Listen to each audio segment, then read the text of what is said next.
Satnam. I'm Guru Mantrikar. You may also know me as Josephine. I'm going to be doing a series of talks. I'm going to try to do this every week for you. So if you're interested in learning about spirituality, connecting more to your soul, what does it mean to be a yogi, then please subscribe to my channel, because we're going to have a lot of fun and interesting topics to discuss and talk about. Today, we're going to start with the beginning. We're going to talk about Kundalini. What is Kundalini? As many of you may know, I'm a Kundalini yoga teacher, and I specialize in vegan wellness and meditation. But what is Kundalini? So I think that, I should state that Kundalini to me is really the essence we have, that potential that we have to be the best that we can be and connect to our soul's purpose. You would read in a textbook that Kundalini is a seed. It's a seed, just like any other plant. As it grows and blooms, it starts off as a seed, and the seed resides near the base of your spine.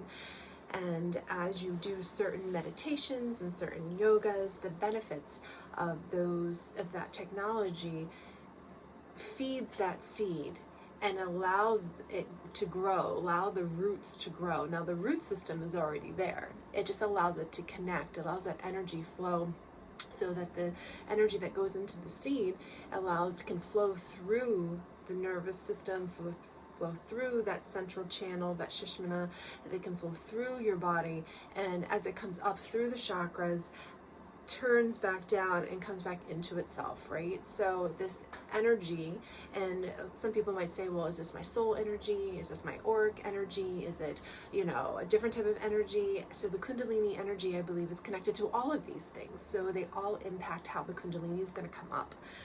But the Kundalini itself is that potential. It's that human divine experience that we can have. It's like, for me, I sometimes think of it as like a glue that connects our soul and our body together. Part of that subtle bodies, part of that refinement that we have. So we put a little heat and pressure in that type of energy into the seed can grow and expand and allow that energy to really blossom up. And so the flower part of this, or the plant part of this seed, is when we are able to express ourselves with no contradiction, no duality, when we can know who we are, when we can feel our essence, and know that when we're interacting with another person, how we're interacting with them. We have that openness, that awareness.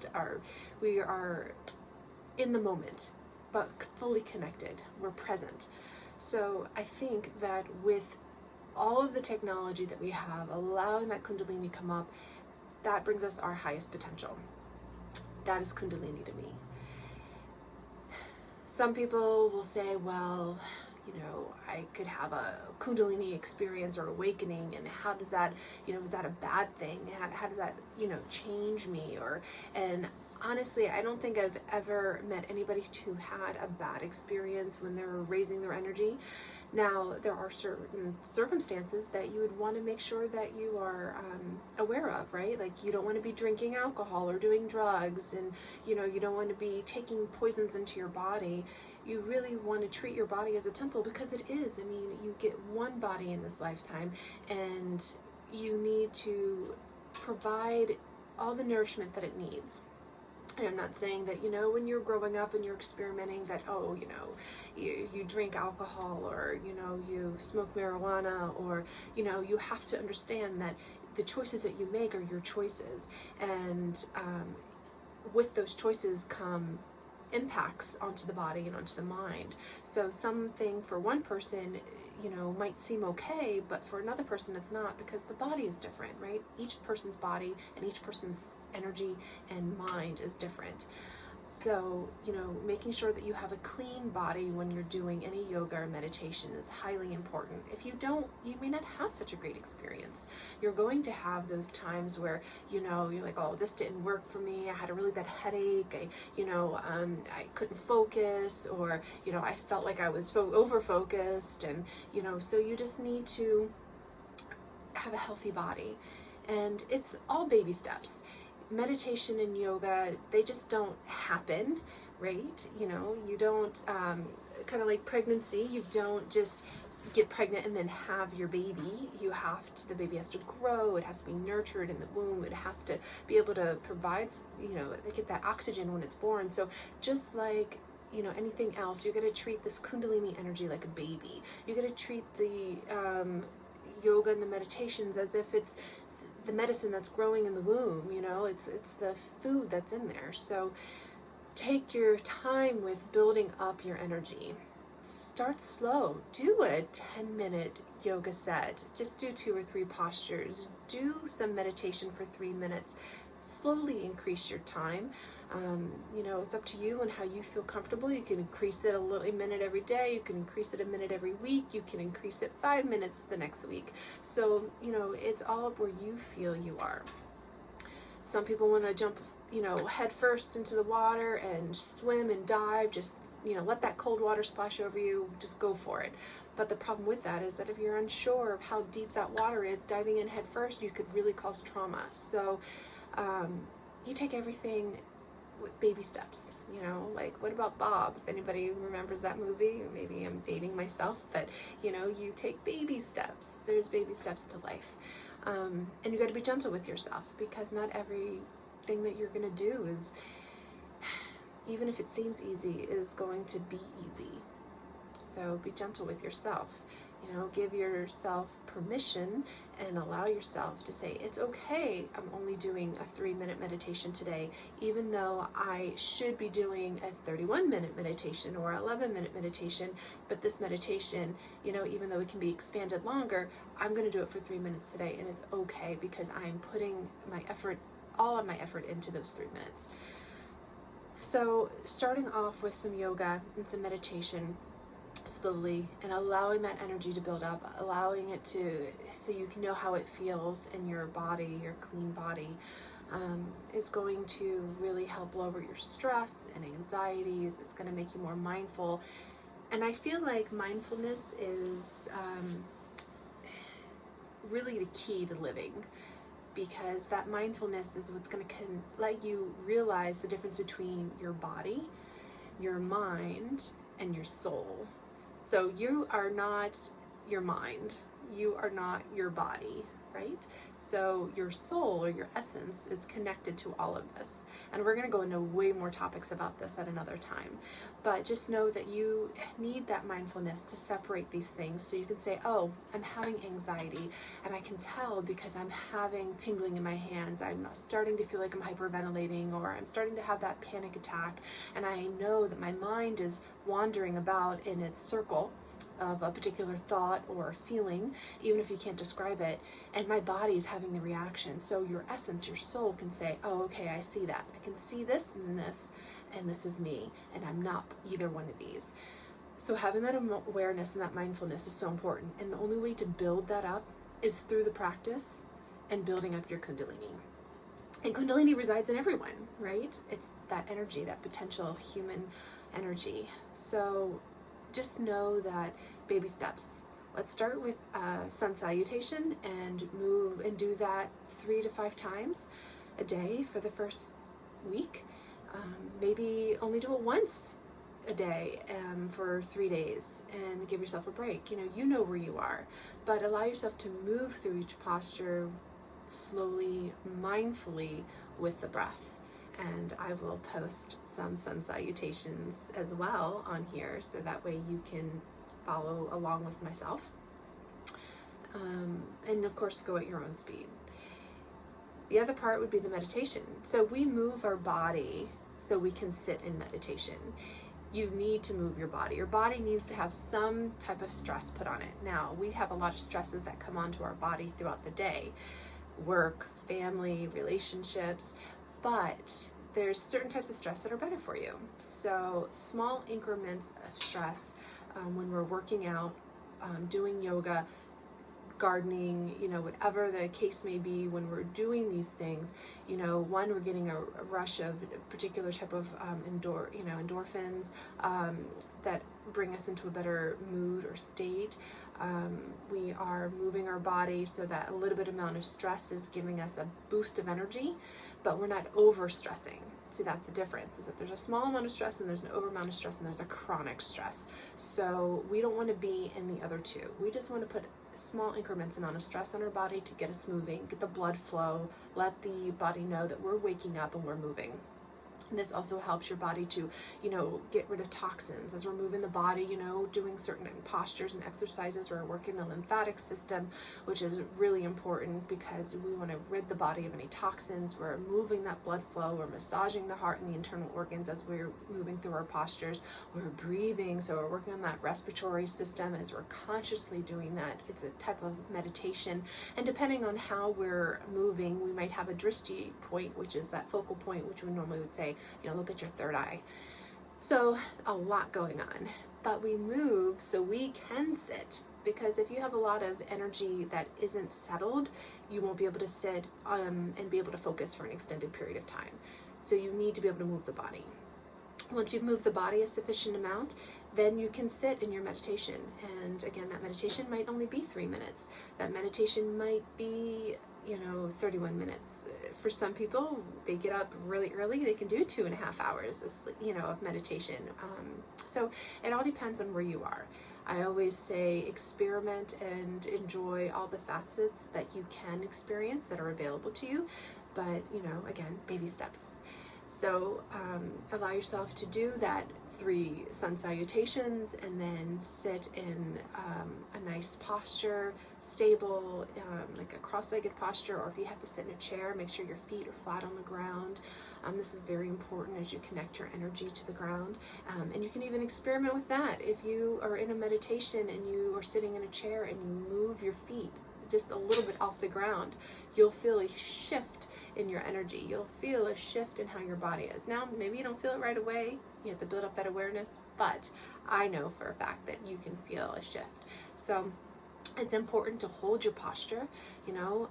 We'll talk later again on different angles and why we hold them and what happens when we're at certain degrees with our arms and our legs. But just know that in the beginning, you just want to keep your arms nice and straight, your hands normally in a Gyan Mudra, which is like your index and thumb tips touching. So that way you pull in that knowledge. You're connecting your ego with, your index finger, which is the Jupiter finger for knowledge. And so that's what we're connecting here. And this stimulates a different part of the brain. So each finger represents a different planet. It represents a different type of energy, and it triggers different parts in the brain, and we know this scientifically. So just know that you have the potential to be whatever you want to be. You have to build your awareness, you have to move your body and sit in your meditation, and that will build that awareness. And that is the Kundalini. That is what happens when you rise your Kundalini up and you allow it to flow. It's recommended that you meditate and do yoga at the same time every day. They say doing it between 4 and 7 a.m. or 4 and 7 p.m. are the optimal times. This is when the Earth's electromagnetic field is at its quietest. This is when you can really talk to your soul. And what I mean by talk to your soul is, some people pray, and you can pray and you can really be divine, but when you pray, you're talking to, but when you're meditating, you're listening. So you're being able to listen to the messages that are coming from the creator, from the universe, from your soul essence. You're able to communicate, you're able to listen to where you are with your soul. So you can do both. You can pray and you can listen. But sitting at those times is when it's the easiest for your mind, your body, your soul to flow with the universal flow. And so just know that those are the optimal times.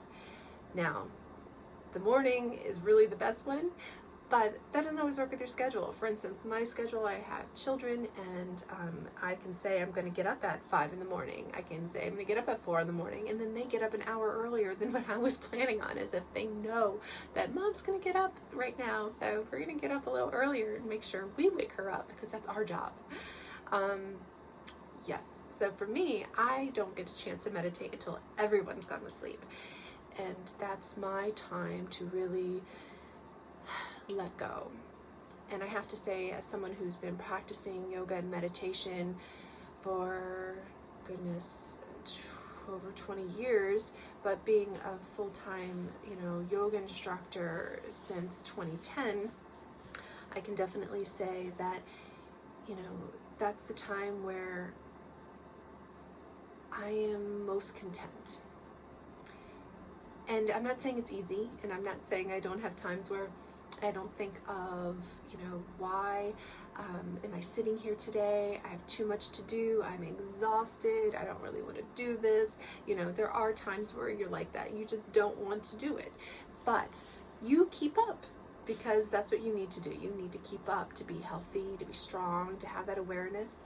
And because, you have a practice, it shows. People see that radiantness that you have, that charisma that comes out, the confidence that happens in that awareness. So there's a lot that happens through your daily meditation, not just working out the subconsciousness, but the things that happen around you as well, and how things start gravitating to you, and how you can gravitate towards things that are more in line with the vibration that you're now holding. A lot of people will think, why did this happen to me? Why is this happening to me? Great question. It's happening to you for a number of reasons. One, we're all here because it's a big school. We have chosen, we signed up to come here. Whether you believe in reincarnation, whether you believe in God, whether you believe in whatever you might believe in, just know that you signed up to come here. And you are having all these life lessons. And school is not easy. When you're in first grade, it seems so difficult to learn, your math or to read. But when you're in 12th grade, you're looking at a first grade level, you're like, oh, piece of cake, that's easy stuff. But when you're in that grade, it's not so easy. It's difficult. So some people could look at someone's situation and say their situation isn't really that bad.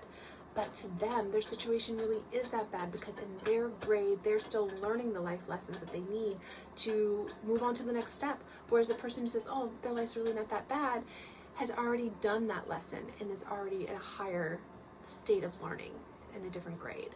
So they've reincarnated in a different way to have different life experiences now. So just know that sometimes that is the lesson. It's the lesson of hard knocks that you have to learn, right? But another thing could be that the lesson you need to learn is that you can change your vibration. You can change your frequency. You can change the things that are gravitating to you. And you can do that with yoga and meditation. Ta-da! So what you might think is hocus pocus, it really isn't. We see scientifically how it works on the mind and the body, but energetically, the things, you have to, people say, well, I think that that's just wonky. I don't believe in that. Well, you have to know that you can manifest the things you want in life. So if you think that you're going to be late to work, oh, I'm in a hurry, I'm going to be late, I can't get any more red lights, I can't do it, what's going to happen? You're thinking of that, you're going to be late, and you're going to get all those red lights. If you are going to work and you're like, I don't have a care today, I can be on time, I can be a few minutes late, no big deal. You arrive probably earlier than you thought because you were just sailing through. You were thinking, there's no rush here. I can get to work when I get to work. So you're changing that frequency. Now you can say, oh, I'm just going to think happy thoughts. And that's great. Let's think happy thoughts. Let's change our vibration. But sometimes the happy thoughts don't always come to you. So how do you keep those happy thoughts to coming to you? Through yoga and meditation. Move the body, get it moving. We have to turn our cells over every 72 hours. So let's, make sure that we have enough heat in the body to provide the stability for the body to turn those cells over. And then let's sit in our meditation. Let's work out all the gunk. So when we're meditating, you have a lot going on in your mind, right? Like I said before, you have work, you have family, you have relationships, and that's just the immediate. And then you have everything that everybody else is looking at on social media.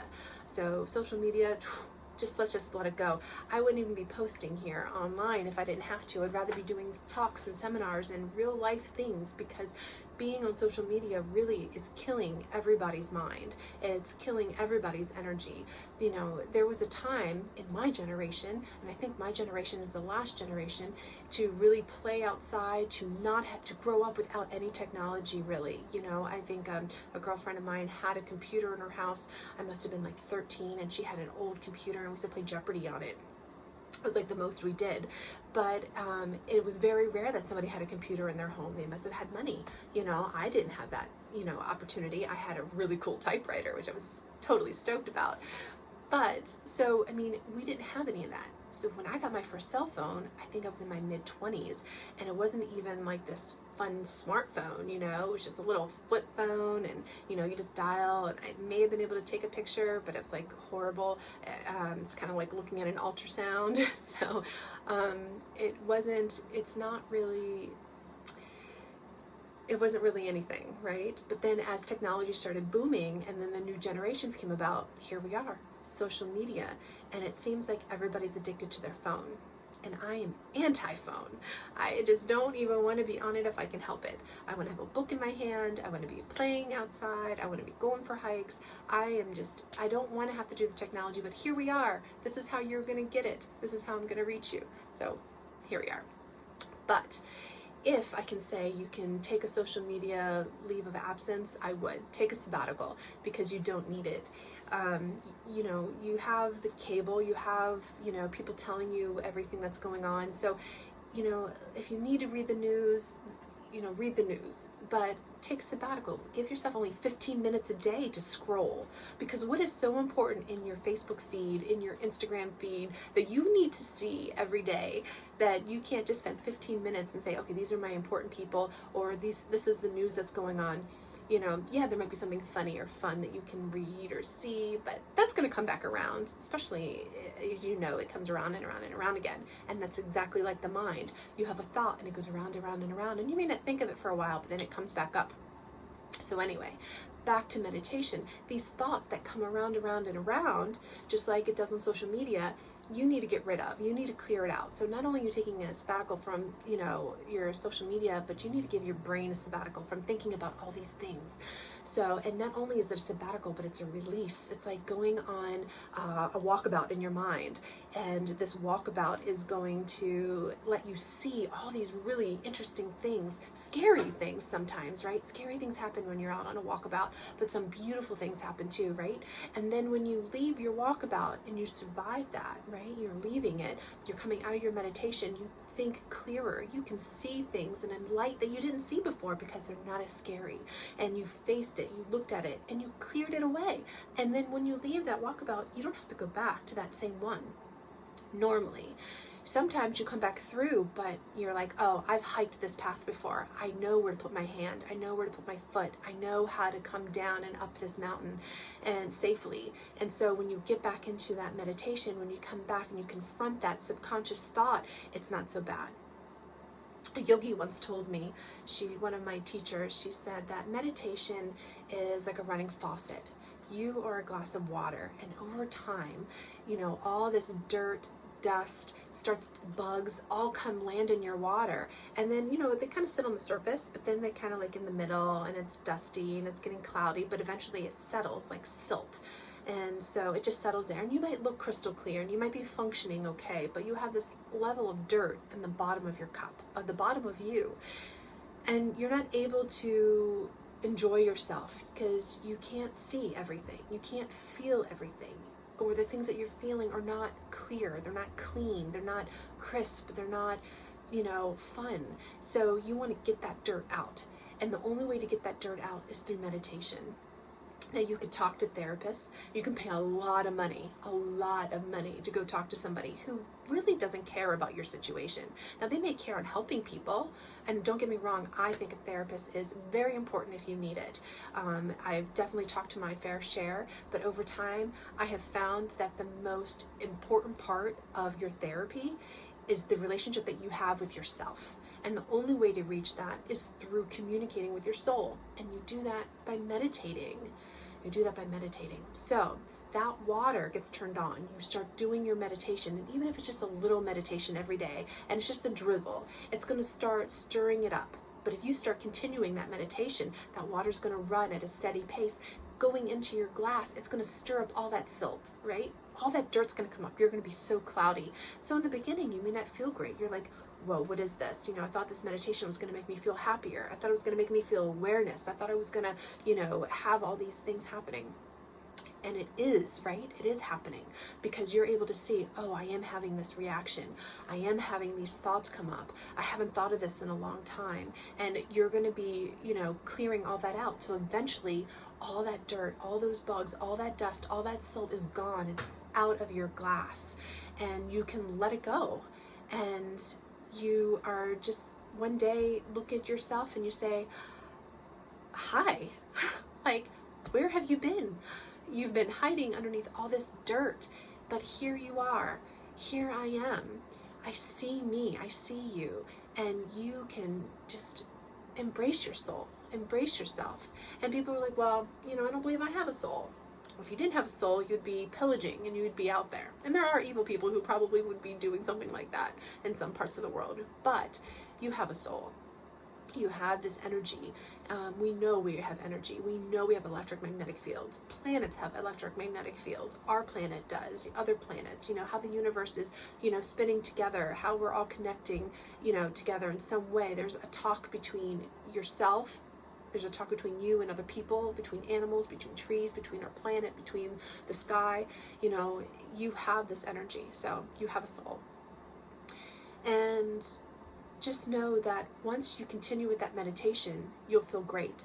But just like any medication you could take for anxiety and depression, you start to feel better. And then you think, oh, I can stop this now because I feel great. Well, no, you shouldn't stop. Meditation should be something you do every day, like brushing your teeth. If you stop brushing your teeth, what's going to happen? Bacteria, bad breath, cavities, teeth fall out, you'll have to get crowns, like all these things are happening, so you just know that your meditation is like brushing your teeth. It's like eating. If you stop, you're gonna have consequences. Now, if you stop eating, definitely that has a harsher consequence. So, but just like brushing your teeth, if you stop, you're gonna have really bad consequences. Those consequences may not show up right away. You could stop meditating for a few months, you could stop meditating for a few years, but then one day you're going to say, oh, I don't feel quite right. I'm depressed. I have low energy. I don't know what's going on. I'm having panic attacks and anxiety. You're irritable. Things are getting to you. You can't handle the simple things in your home, like dealing with your kids and your partner, or, just even going to the grocery store or driving in your car because you're so angry and road raged. So you will start to see it express itself in different ways over time. So just know that meditation needs to be done every day. There is no ifs, ands, or buts. You brush your teeth, you meditate. That's just the way it is. So Kundalini, let's refresh a little bit because we've kind of talked for almost, 30 minutes now. Kundalini is a seed. It's a seed of potential that you hold within your body. And the key to unlocking it is through yoga and meditation. And what happens when you open that door and you start activating that Kundalini to flow properly? Awareness. And that awareness allows you to live a healthy, full life, as healthy as your body will allow you. Now, again, we talked about life lessons, and there are some lessons that everybody has to learn, and you have that blueprint. And that blueprint may have said, oh, well, you'll have these physical issues happen to you in this lifetime. So I'm not saying that, you can't be healthy and still be sick. You can still be healthy and still have medical issues going on. You can still be healthy and still have anxiety. You can be healthy and still have depression. So when I say healthy, I'm saying you have a relationship with your soul and you're mindful and aware of your circumstances in this universe. Now, the universe it boggles my mind. It's so vast and so big, and yet we're in such a small part of it. We're just dust, in comparison. I don't even know where we are. We're in the spectrum. We're just so small in the spectrum of the universe, in our galaxies. So just know that the most important part I feel in this lifetime is the connection that you have with yourself. Because when you feel that connection, then you have that awareness. I'm recently reading the book by Valerie Carr called See No Stranger. And I met Valerie at summer solstice in New Mexico at Ramdas Puri. I think it was 2015 or 2016, somewhere right there. And she was amazing to listen to. She's been through so much, and she's done so much for other people. And her book, See No Stranger, talks about a revolutionary love. And she hit the nail on the head. This revolutionary love really, it starts with yourself. It starts with yourself, but she talks about these different stages. And the first stage she talks about is wonder. Don't stop wondering, because when you stop wondering, then you stop caring, and then you can't connect. You can't connect to anything. You can't connect, if you have somebody that you dislike, you stop wondering about them, then you don't care about them anymore, and you can't see what they might be going through, and how what they're going through might be something you're going through, or how we're connected, how we're all connected. She talks about the Ekankar, and we talk about that all the time in Kundalini yoga, at least the Kundalini yoga that I teach. We talk about Ekankar. There's a lot of Sikh-based information in the yoga practice that I do, and Ekankar is the oneness. It's we are all one. We are all connected. So you have to always wonder. You always have to be there. But you have to have the awareness to do that. If you stop meditating, you're not going to have the awareness, and you're not going to be able to relax into the moment and be present to be able to open yourself up to realize what that wonder is.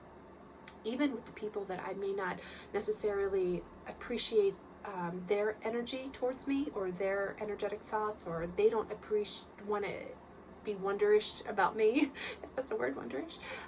So I still hold wonder for them, and I still hold them in my heart. I don't feel that maybe it's just the stage of life that I'm in, or how I've moved through my practice that's allowed me to open myself up, but I feel that in this lifetime I've experienced things that really needed to happen to put me in a place where I could grow and be mindful. I was not mindful as a child or a teenager. I don't think, if I look back on a lot of experiences that I had, they were very small, and even the big experiences, they didn't impact me because I felt like my brain wasn't activated. They didn't impact me in the way that they would have impacted somebody else who was more awake. So I don't feel like I became awake until my mid-20s. And even then, it was just a crack in the eggshell of being awake, because it was the loss of losing a few friends that made me think, wow, this is life, right? These are feelings that I'm having. These are experiences that are going on with other people. This is real. Before, it was almost like I was in a dream state, through my life, experiencing things. But it wasn't until I guess you could say, like lucid dreaming, but where you dream, where you are awake in your dream, or you're dreaming. It wasn't until that crack happened that I was like, oh, I'm living. I'm like really alive, and I'm living. And then you gain a sensitivity, and then you continue your practice, and it just opens up everything. So I really want to hear from you, because this is just our first talk. I'll tell you briefly, I have been practicing yoga and teaching yoga for quite a while, but I had to take a small sabbatical. I ended a relationship and started a new one, and with that came a child, and I had to work full-time to help provide for my family. And as many of you know, yoga doesn't always pay a lot of money. So we don't teach yoga for money. We teach yoga because it's a calling, and it's a way to help people heal. And we're going to talk more about that another time as well. But I had to take that sabbatical, and I'm just now coming back to it. And I've been through a lot over the last few years, having stopped teaching and then coming back to it. And again, we'll talk about that another time. But so I'm reestablishing my presence. And before, my presence was always in my town, or word of mouth, or by traveling. And now with the pandemic, everything's online, and I'm taking that next step. I'm probably a little far behind, but I'm taking that next step to give you the information that I feel is so important in this lifetime for you to have. Whether you use it, you listen to it, you share it with others, it's important that I share it with you. So here we are. If you would like to learn more about yoga, meditation, spirituality, what vegan, wellness, overall health, body and beauty, subscribe. We're going to be talking about a lot of different things, not just that, also family, relationships, anxiety, depression, stress, how to eat properly, Ayurveda. So we have a lot we're going to be talking about. I'm going to try to post as much as I can, but I need you to subscribe if you want to stay listening to what I have to say. Also, leave a comment. I'd like to know what your take is on Kundalini Yoga. I like to know your take on awareness and how you function throughout your day and what helps you get through it. Now, if you think that anything I've said was important for you, point that out too, because what's important for you might be really important for somebody else. Let's all bring it together in a good fashion. I really don't want anybody to be harping on anybody else for their point of view or their thoughts, so let's keep it nice and make those comments healthy ones. Obviously, if you feel there's something you need to share so strongly about, I want to hear it, but let's not go at one another in the comments, as I've read in some other ones. But so again, I'm Guru Mantra, and we talked about a little bit about Kundalini Yoga. We'll continue more of this later, and thanks for taking the last 36 minutes to listen to me, and I look forward to chatting with you some more. Sat Nam.